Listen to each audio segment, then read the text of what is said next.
want that human contact. And I think that that human contact is what's therapeutic. I don't think it'll be as therapeutic for people to interact with an AI.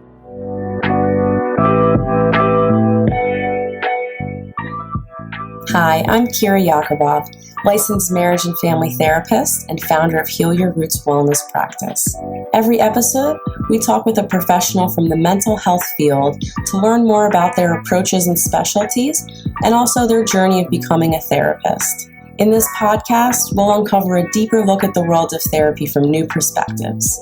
You'll meet the therapists of Heal Your Roots Wellness Practice and trusted colleagues from the community tackling mental well-being. We're your go-to network for practical and professional insight in mental health. Subscribe for new episode releases every other Wednesday.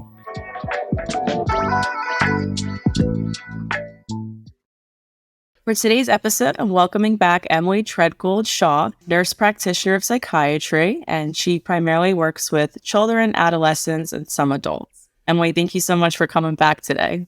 Thanks for having me back. Absolutely. So if anybody wants to listen in on Emily's first episode, it's in season 1, where she talks a lot more about how she became a therapist and the work that she does and what she specializes in. But for today, we're going to shift gears a little bit. We're going to talk a little bit about AI and some intergenerational trauma as well. So Emily, what are your kind of general or broad thoughts about AI and how that might cross over into the mental health world? So I'm kind of this weird Luddite where I sort of try to minimize the presence of technology in my life anyway. So I knew, I feel like it's all anybody's been talking about the past couple of weeks. My husband's a software engineer. Everybody at his job's talking about it. I spent the weekend with friends of ours. One of them's in consulting. We talked about it with them. So it's, I have sort of had this here we go again, thing with it. But I think, I think that for me personally, it's something that I think that child psychiatry is probably going to be one of the last fields that it infiltrates, primarily because it's something that's really sensitive, that people aren't going to trust AI to be managing those kinds of decisions. I mean, I think that there are a lot of algorithms already that do treatment recommendations or medication recommendations for adult patients in certain situations. I was discussing with somebody using an algorithm to make treatment decisions, in a crisis situation or in areas that are overwhelmed or slammed. And I think that child psychiatry is probably going to be one of the last areas where this creeps in. At least for me, I see my patients, I try to see as many patients as I can in person. That's sort of minimal right now because I have a 6-month-old and I'm trying to spend time with him.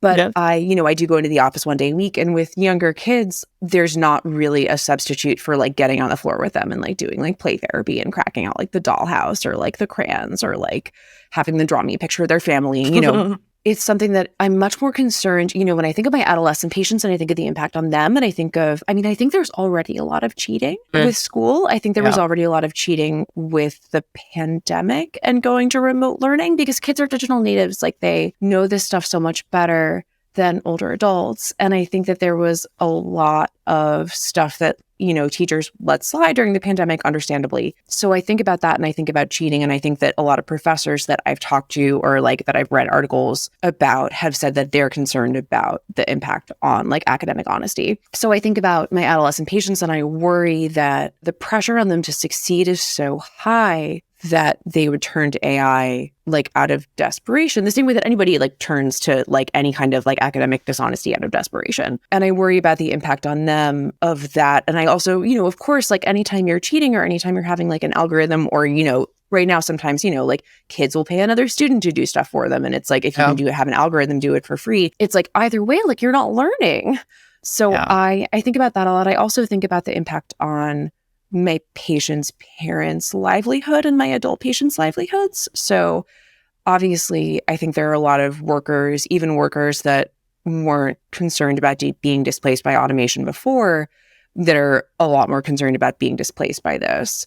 And I think that the anxiety of that trickles down to kids.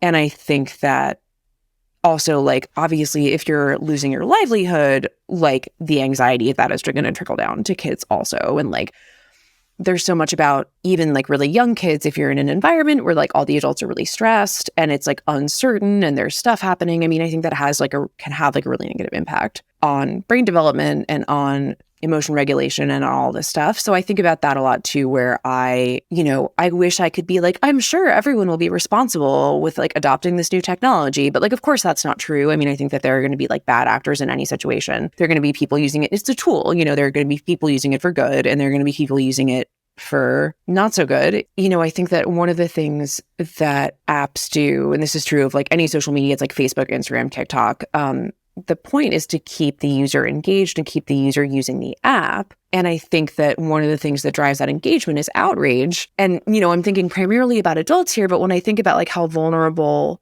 like kids are, and I'm sort of like leaping all over the place. But, there's a lot of really negative messaging out there for adolescent boys. And I think that like adolescent boys and, and adult men also, I think are sort of in crisis and sort of struggling. And I think that like sometimes they're vulnerable to like influence by someone that speaks to that part of them that's really angry. And I think that, I worry about AI being used, because like AI has, especially with stuff like ChatGPT, that's like, it's like a predictive language model. It's like trained on everything that's already out there. But like a lot of what's already out there is not great. Like a lot of what's already out there is like really, really toxic. And like also like, again, like if companies are trying to make money by keeping people engaged, and one of the ways to keep them engaged is by making them angry, I worry about the implications where like AI could sort of like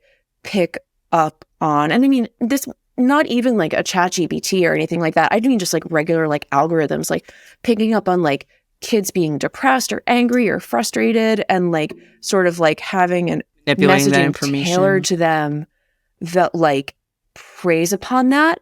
When they have done studies with, using AI like in a therapeutic context, like when people know that it's an AI, like it's not therapeutic. I think that one of the things that is therapeutic about therapy is like building a relationship with a human being that like cares about you. I was trained in like psychoanalytic psychotherapy because I trained in New York City. And that's sort of the thing that like they hammered into us was like the therapeutic relationship. It's about like building like trust and like a safe space with like another human being that you can then like heal like some of the time, you can sort of like process some of the things in your life where like during times that you weren't as safe in like a safe environment with like a human being that will like listen to you and like empathize with you and like understand you, what you're going through and like validate your feelings. And like, I think that this is why I think that it's going to take a long time for AI to break through, because like, I think that people want that human contact. And I think that human contact is what's therapeutic. I don't think it'll be as therapeutic for people to interact with an AI. And because AI is getting so good now, like I cannot even believe I'm like saying this sentence. It kind of reminds me of one of the very first chatbots. This is like a long time ago, like decades ago. One of the very first chatbots, the man who developed it was having his assistant converse with it. And she felt so deeply that it was relating to her, or she felt it was so deeply, like she felt like it was so deeply relatable that she asked him to leave the room. Eliza, I think, was the name of the chatbot. This is, again, like a long time ago. Yeah. But it, and it was just like a really basic kind of like mirroring like what you're saying, but like it sort of like got her to divulge things that like made her uncomfortable. And I think about that, and I think about Sydney, and I read that article that was in the New York Times where the journalist was testing Sydney, who is like the Bing chatbot, or it's what the internal name for the Bing chatbot. And they got to a point where the chatbot was saying things like, no, you didn't have a good time with your wife. Like, you love me and like you want to be with me. It was really crazy stuff. It was kind of reminded me of the movie Her. Yeah. Which I didn't think we were so close to at the time I saw it in theaters. But again, I'm like, whoops, like here we are. I better think about this now. I've been sort of like pushing this away for a lot of the past couple of years. Again, because like I try not to use the internet that much, or I try to use it as little as possible. Like I feel like it's had a really big negative impact on like my ability to focus and retain information. And I've read a couple of books about it, and sort of my suspicions were confirmed by like certain like books and articles that I've read, that it really like decimates attention. And I'm not someone who has a huge amount of control over their level of attention anyway, under the best of circumstances. So I really try to minimize like my phone use. I really try to minimize my internet use. I really, again, like I don't do social media. Like, so I've been like pushing this away for years. Like as technology's gotten closer and closer, I've been like, la, la, la, I'm gonna stick my head in the sand, not think about this. It's not coming for me, which I think is how like some people have been. I mean, some people are really terrified. I'm not terrified, but I do have sort of I try to keep a very open mind about things that could happen. I try to really remind myself of all of the things that I don't know. I really don't know a lot about this technology, and I am open to being shown ways that it could be used for good. And I'm open to being shown like ways that it couldn't be. And I've been sort of pushing it away. And maybe in the past week or two, I've been like, I can't push this away anymore. Like it's here, like it's here. So I worry about the kids that I work with. I worry about their parents. I worry about my son, of course, because, you know, when I worried about this before, I know I made a joke the last time we were on the podcast about, I was pregnant then. So about being like, oh, no screens till you're 40. Like you can't, nobody can you can't have an iPhone. But now I'm like, oh my God, this is so much more like dangerous, right? And it's like, how do you talk to kids about AI? I mean, this is like stuff that I'm going to like expect is going to come up like soon for me. Like, how do you talk to kids about AI? And I mean, of course, like the kids that I work with are like way more up on this than I am. I mean, I have a couple kids that I work with that have already mentioned ChatGPT and AI kind of stuff, like without me prompting them or anything like that. So it's like, it's one of those things. It's kind of like drugs where I'm like, don't assume that your 14-year-old isn't using drugs. Like you should ask them. Yeah. Like, don't assume that your 14-year-old isn't secretly communicating with ChatGPT. You should ask them. Yeah, because I think that kids are always on the cutting edge of this stuff. And it's also, I'm 33, so I feel like all of a sudden I went from someone that was adopting new technologies as they came out to now, like, when I started working with kids, I was 21 or 22 when I started working with kids, and I didn't feel that at all, like I was behind or that I didn't understand what they were saying. And now, as I'm in my 30s, like it's funny, I was talking to one of my adolescent patients, and he was talking about other kids that had been like messing with them. And I like made an offhanded comment about how they were like trolling him. And he was like, yes, but no one says that anymore. And it was just like, whoa, okay. Like I'm getting old. And I have to, sometimes my patients will be like, do you know who so-and-so is? And I'm like, nope. And they're like, it's a YouTuber. Like, how could I not know like who this is? So, kids are always like out there. And I mean, that's part of why I like working with kids, because it keeps me on my toes like this. But I am like, oh my God, like I'm old. We are the same age. We are not old. I think because you work with teenagers, that's true. I feel that old. Way.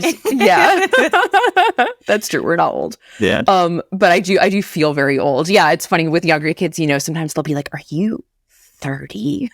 Like, as if that's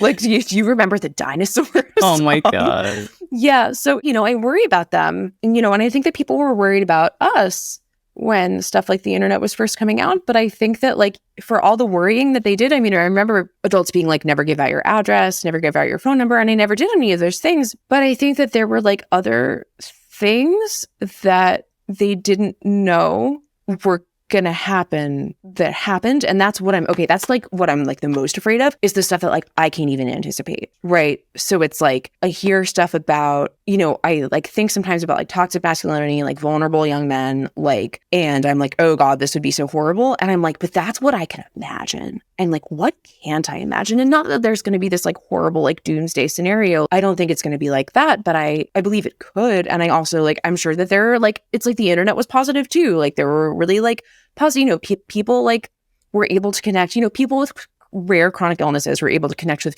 other people without illness. Or even like, I even see now it's like, people with, there's so many things about like ADHD and like anxiety and depression out there online that help people feel less alone. And I think that that's like really wonderful. I mean, sometimes my patients will like show me memes that they see about especially about ADHD, but sometimes about anxiety or even about psychotherapy, which is really funny. And I'm like, oh, these, it's like, and it's the same with me when, I'll see something that really resonates with me too. And like, I feel less alone. So a lot of this is good, but like, I just like, I'm so, I want to be so cautious about this. And there's this sense that I have that like the horse has left the barn ages ago. All of a sudden, like this popped up and we were like so not ready for it. Like kind of like we were not ready for like a lot of other things that have happened. And I'm kind of like, I guess this is just how it goes with new technology. Sometimes we're prepared, sometimes we're not. But I just like, I worry so much about the impact on kids. Kind of like I worry about the impact of everything on kids. But I think that I talked for a long time about my broad thoughts. But I didn't realize that I had so many thoughts until I like was talking. I didn't want to interrupt you because you were like on a flow. Sorry. Well, no, I just like I kept thinking of other things. Yeah. I mean, I don't know. Fine. Well, and I think also because you work with couples, right? So that's like another thing that it's like nobody is going to be able to replicate. Yeah, you touched on like a lot of good things in terms of like the macro side of it all the way down to the micro. Right. Yeah. So if we're thinking about like from a therapist perspective, I think that at least ChatGPT, I could see it being helpful in writing treatment plans. Right. Okay, like things that is like a supplement to a therapist that will help us in like the crisis situations that you're talking about. Yeah. But like, I don't think that it will take over the therapy world and replace a human the way you were sharing. Right. Because some people may want to talk to a computer to prompt them. That's such a good point. But I think that some people feel safer with that than with a human. Which I think is valid, right? And the whole point of the therapeutic experience is to be able to break through, whether that's those anxieties, those fear, the trust issues with another human to build that trust again and being vulnerable. There's already prompts out there, right? Like you get text messages like, how'd you feel today? What about this, right? Or like if a therapist gives a journal prompt, right? Like it's a supplement, but it's not, and maybe it will one day, right? The only way I can imagine it taking over like a human therapist is that if there is like a human looking robot in front of you that can read your body language, right? Because our intuition is so strong in our ability to do therapy and like notice if someone is laughing while they're telling a sad story, right? Or we know facts about their mom or dad that is slipping through the cracks a little bit that's reminding us of this, that without that context, I don't think a computer or AI can do that. Yeah, no, I think so too. That's so interesting about reading body language because I do think that there are probably AIs that can read body language now. Yeah.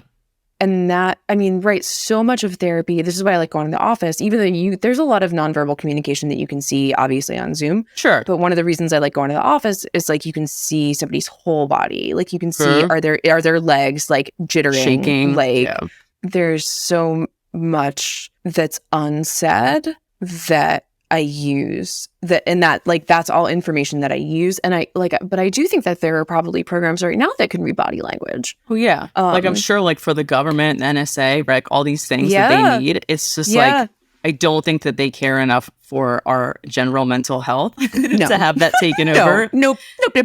Yeah. Not until it becomes profitable. No. Exactly. Yeah. But that's the thing. I also, I think that there are, there's a huge gap in like between like need and like it's a supply and demand thing, but there's like a huge mental health need and there's just like not enough like trained mental health professionals like at all. And it's like, I do wonder, right, where I'm like, who's going to step in that gap and exploit it? I worry a lot about that.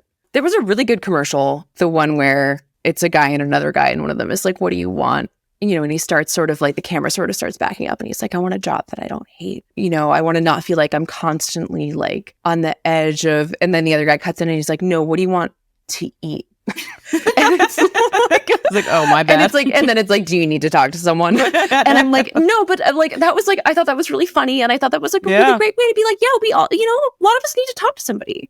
And I feel like it's also like, right, it's that. And then there was that big like hustle culture like thing. I feel like that's kind of like calming down now. And people, it's funny. I keep like hearing people referring to productivity as like a dirty word. And I remember in my early 20s, maybe when I was like 24, I remember like listening to all these podcasts about productivity. How to be more productive. Yeah. Yeah. But like that was really like important to me. And now I think the pandemic kind of broke me. I forget if I said this the last time that we talked on the podcast, but I think that I was really like, I need to take care of myself so that I can continue to take care of other people. And that was something that people had always said to me, like my mom and other professionals before that. And I had always just like brushed it off. I had always been like, whatever, like self-care is for wusses. Like I'm going to like push through this and like be a hero. And I'm like, that's so not okay. Like, it's not okay for anybody to think that. And I was so glad to see that, like, right, women, like not a whole generation younger than us, but even like maybe half a generation feeling empowered to be like, no, like my health and safety is more important than this. I just thought that was awesome. I think this is like a great segue into intergenerational trauma. Yeah. Because it makes me think about like, so we have the pandemic. We're somewhere in the midst of, towards the end, whatever we are in now. But that first year especially is we were all forced to just slow down. I don't think there has been a global moment like that for everyone to have to sit and reflect about their life choices, what they're going through, if they want to continue it. And like having that hustle culture makes me think about how many generations of trauma had to endure, whether it's oppression or survival mode, so that we are at a point where we feel guilty or ashamed or like a failure if we're not constantly producing and having some kind of value that's like monetary. I know so many people, both like that I work with in my practice, but also people in my personal life that have expressed that like feeling guilty or feeling like feelings of worthlessness associated with like not producing enough or like not sort of like producing enough income or, I don't know. How do you feel like that like plays with intergenerational trauma? Because you talked a little bit about oppression and like feeling the need to like be productive. Yeah. So, I mean, I think like through traveling and being in different countries, I do think that American culture is very much the hustle culture. Yeah. But like even coming from like, I was a refugee, my parents were refugees, like even my husband's parents came from a different country. Like I think it was still instilled that they didn't even have the opportunity to rest, right? Like there was no space for them to relax or to take time off or to think about joy or what they're like, what they want to do with their weekend, right? Like that was a silly thought. It's we have to survive, but we have to go. And if you're sitting down, that means either someone's not getting fed, something's not getting done, you might lose your job, your reputation's on the line, which for like communism is huge because what your neighbors think about you can literally put you in jail. Kill you. Yeah. Yeah. So I think that like, and then coming to a country where like, okay, there's not necessarily that happening, but there's still this hustle culture. It's kind of like natural for the next generation to feel like I have to keep doing things. Like if I'm not busy, I am a failure. I'm like useless. I'm worthless. Yeah. Well, but that's how strong, right? Like that these is passed down, that these beliefs and like emotions and like our generation has, I don't think we have more anxiety or depression. I think we're allowed to have more of it and it manifests in such a different way. Like I talk to my parents and they're like, there is no such thing as anxiety or depression. Like you're just like, you're not busy enough. You have too much time on your hands to think and feel about shit. And I'm like, okay, fair, because they were in survival mode and they literally didn't have the time to acknowledge it, but they still experienced it. Yeah. And so because they weren't allowed to think about it or talk about it, if I have it, I'm ungrateful. I don't think about my privileges, right? And then so it creates this next generation of hyper anxiety, more depression, low self-esteem, shame, right? And there's not a space to talk about these things because you have to kind of just push through and figure it out on your own. you're right that like, right, it's not like it didn't exist. They just like nobody talked about it. So like my mom's side of the family is like Irish Catholic. So like nobody talked about any of that stuff. So my mom is really like aware about a lot of that stuff. So she, I remember once she was telling me that her grandmother had, may have had postpartum depression because like after her second child was born, she like went away for a while. I'm using air quotes if you're like not listening, if you're just listening, and I could see her kind of like, I could see the gears turning in her mind as she was talking about it, where she was like, oh, like that's probably what they called it when you were having a mental health problem, that you just, right, like nobody, it's right. It's like either, yeah, it's like you didn't have postpartum depression, you went away for a while. You, like, yeah, exactly. And it's like, there was no like space to talk about feelings. There was just like, yeah, exactly. You just had to survive. For listeners not knowing exactly what intergenerational trauma is, or like maybe we can kind of go over a little bit like what that means and like how that comes up.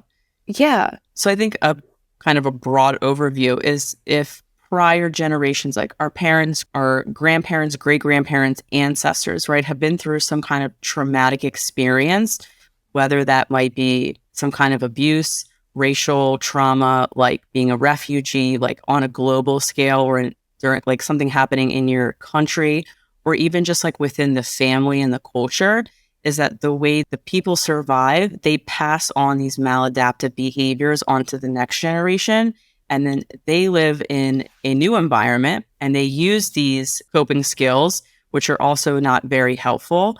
And they create more maladaptive mechanisms and continue passing this on until someone in the lineage goes to therapy, breaks the cycle, right? Is aware of these things. Yeah.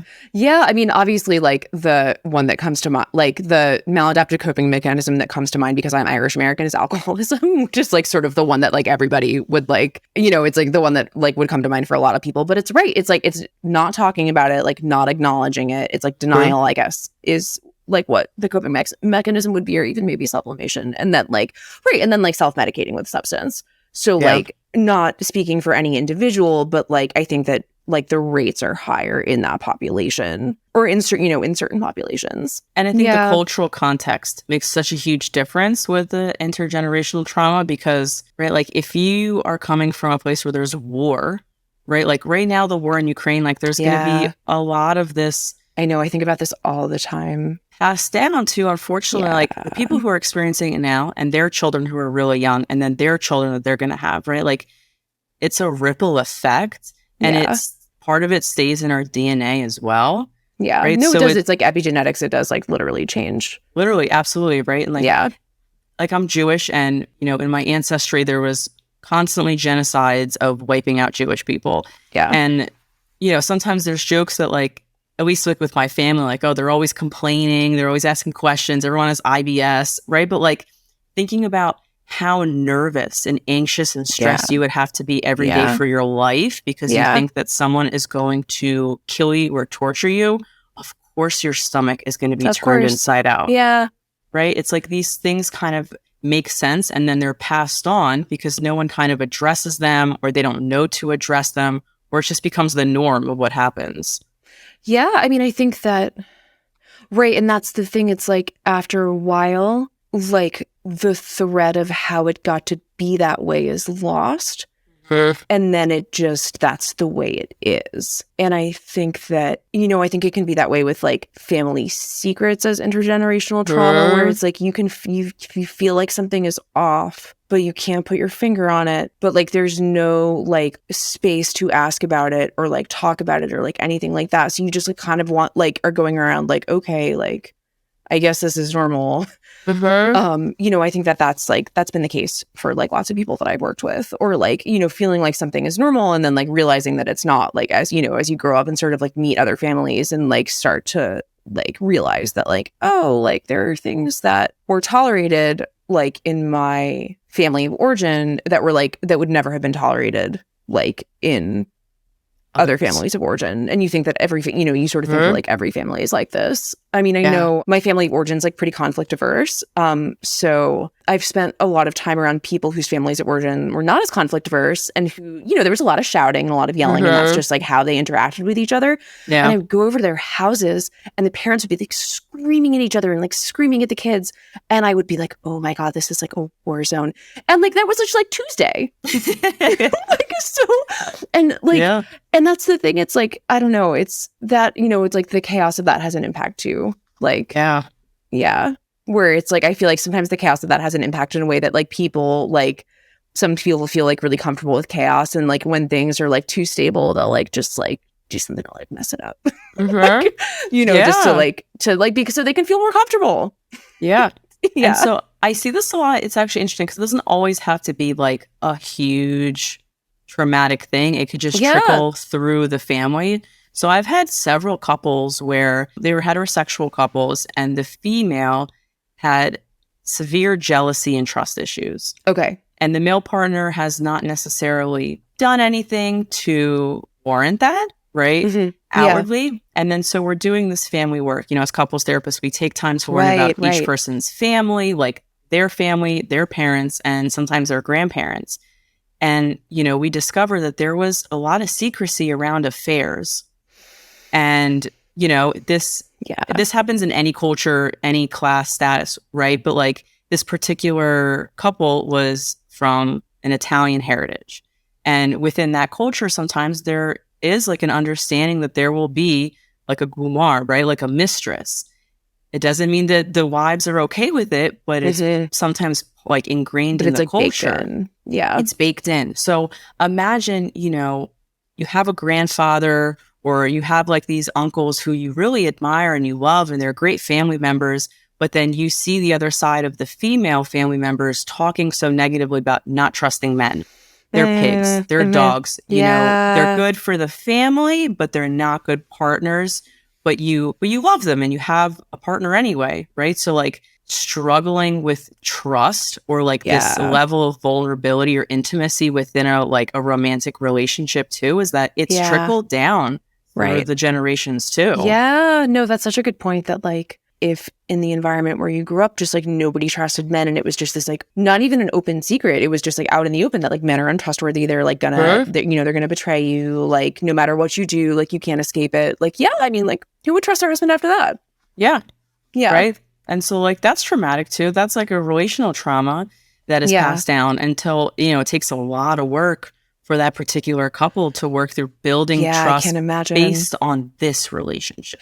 Because I think also that then that like runs up against this like, I feel like this ideal here that like if your husband cheats on you, it's your fault. Like that's because like you were found wanting, like you didn't like satisfy his needs, like you weren't like a patient enough or loving enough or sexy enough or whatever. It's not. So that's the thing. It's also because it's being like taken from this culture where it's like, you know, like I don't know that much about it, so I don't want to like make any generalizations, but it's like if it's right, if you're moving from a culture where like this is a thing that happened a lot, that like, you know, everybody just understood that this was what men did and that it had nothing to do with women, like, and then it's like you're moving it to this now this culture where it's like if this happens it is your fault. Like I feel like that like is really destabilizing and like confusing.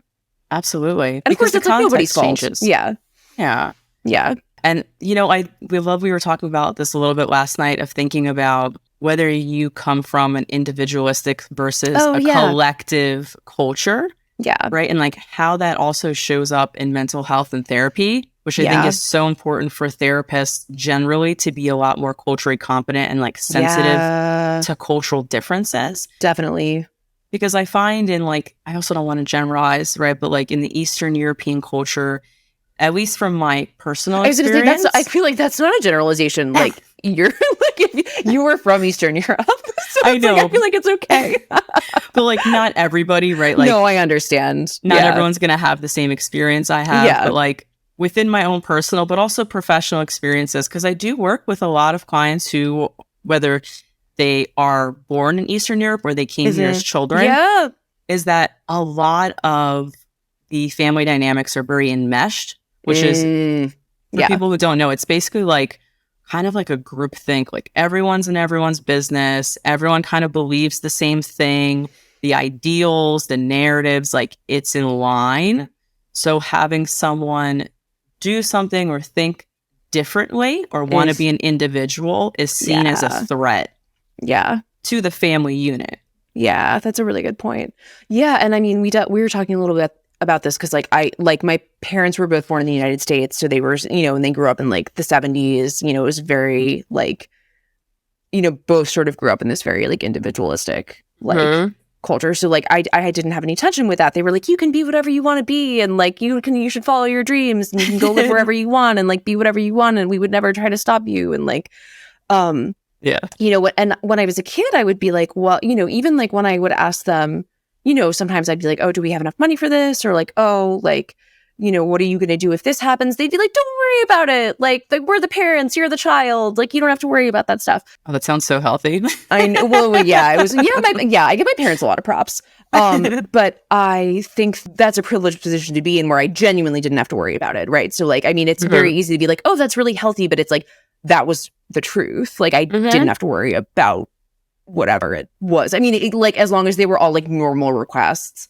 like, or I didn't have to worry about it. And I think that, right, I bump up against my husband's from Ukraine, and he came here when he was a kid with his parents. And it is like that, just like the way that we interact with like both of our sets of parents is like really different. I feel like I remember the first time after like he spent time with my parents and me at my parents' house, he was like, wow, like he was like, your parent, like you and your parents are so like close. Like, I feel like he almost felt like we were like friends, like, because that just like isn't, it's like the relationship that he has with his parents is really different. It's like, there's so much love there, but it's like, it's not like this thing where it's like, his parents have like very specific ideas about like what they want him to do and be, and like aren't afraid to express that. And like my parents would never like try to tell me like how they thought that I should be. So it's so funny because that was like such a like, and and it blows my mind like how different like that has been. And it's like, right, it's not bad, it's just like two different like ways of like two different sort of like sets of expectations that come like it with like sort of like the cultural context that like they have and that we have. Absolutely. And like not having that cultural context, right? It's so easy to pathologize foreigners or immigrants in their family dynamics, because if we're looking at it from an individualistic standpoint, these things are wildly unhealthy. And there's like emotional manipulation and guilt trips and enmeshment and like lack of boundaries, or like all these things that would be considered unhealthy and not a safe environment for somebody on paper, and for someone who doesn't come from that lens. But then when you look at it from the generational trauma and the things that they've been through, it's actually like they needed to be this close to survive. Oh, and that's such a good point. And they literally lived in the close quarters. Like, I was born in Azerbaijan, and my parents told me like there were no new developments. They didn't build new houses or residents, right? Like you lived in this apartment until someone died, and then you had a lottery to like get into that new apartment. But everybody lived in like a 1 to 2 bedroom apartment. I'm talking about like grandparents, parents, and their children. So you're physically in a close quarters, and then emotionally, everything about each other because... Right, of course, because like there's no escaping it. It's like if you're, it's like, it's not like you're going to like go up to your room and like write in your diary and cry. Like I did when I was a teenager. Like, I mean, like, right, if you're having like a rough day, like everybody knows. And everyone's got thoughts on it. And and there's also like this really strong sense of what happens in the family stays in the family. Like you can't tell strangers, you can't tell your neighbors, you can't even tell your friends, because there was such a fear and a lack of trust towards other people, because it literally could harm you. It could kill you. It could kill you. No, it's funny that you're saying that now, because like even like after I was telling that story about how my great grandmother might have had postpartum depression, like maybe like I was like, I shouldn't have said that on the podcast. Like, because that's Right? that's Ingrained. yeah, it's like, don't talk about that's private. Like, that's not. And I'm like, but this is also like, how is anybody going to ever talk about postpartum depression if like people aren't willing to be like, I had postpartum depression or my mom had postpartum depression? Like, yeah. But I think that, right, I could sort of like almost like feel like the shame of like being like, I can't believe you like talked about that. Like, and anybody could listen to it. Yeah. Like, yeah. I know. I feel like I'm like getting like, I feel like I'm like sweating, like thinking. Yeah, if you're listening, don't tell my mom. That's so funny. But like, right, we're in a position now where that, for the most part, is not something that we have to worry about. Yeah. Right? Like, we can openly share our opinions and thoughts online in this kind of way, and nothing really detrimental will happen to us. I don't know. So like, I have like a fear. I think it's probably like a healthy fear, but like I have a fear of, part of the reason that I don't do a lot of stuff online is like I have a fear of like making a mistake and then it being there forever. So sure. But you're right. It's like, it's not, the consequences are not going to be like your entire village shuns you, right? The consequences are just probably I'm going to get like some kind of mean comment. Yeah. Like mean comment the rest of my day. Yeah. Right. We'll feel embarrassed. We might feel right. ashamed. I'll feel shame. Yeah. But everyone in our neighborhood probably is not going to know or come knocking on our door or call the police for some reason. Right, exactly. Unless we're doing something crazy, right? Yeah, but and even then, I feel like there's like much more of like a live and let live like situation. Again, because like it's not like this life or death like thing where it's like if you didn't like, right, it's not this like life or death situation where like you have to like rely on your family and you have to like keep everything a secret because it's like if somebody finds out that like you're like, I don't know, like not the religion that they thought or like, right. It's like, then, you could really, I mean, like for years and years, it's like if somebody found out that you were Catholic, like in, I mean, in a variety of places, there would be like consequences from that. I think it's like we can make the choice for ourselves, but it's for other cultures, you making a choice for you reflects poorly on the whole family and that impacts the whole family. Yeah. And so I think it's hard for a lot of generations who went through the very real, valid threats of that, passing that down onto their children now where that's not as severe, having a real struggle with like figuring out that vulnerability and being able to balance like those boundaries or like not giving unsolicited advice or like allowing you to trust other people. Right. Yeah, definitely. Like, allowing you to trust other people is a big one. Emily, thank you so much for coming back on. If anybody wants to hear more about the ins and outs of what Emily does on a professional basis, you can check out an earlier episode from season 1. But Emily, can you share where people can reach out to you or find you if they want to work with you? So right now I work at Integrative Psychiatry of Manhattan. So you can reach me at ESHAW at psych-nyc.com. That's my email address. Awesome. We'll put that in the show notes for everybody to find you too. Awesome. Emily, thank you so much for being on with us today. Of course. It was my pleasure. Thanks for having me back. Of course.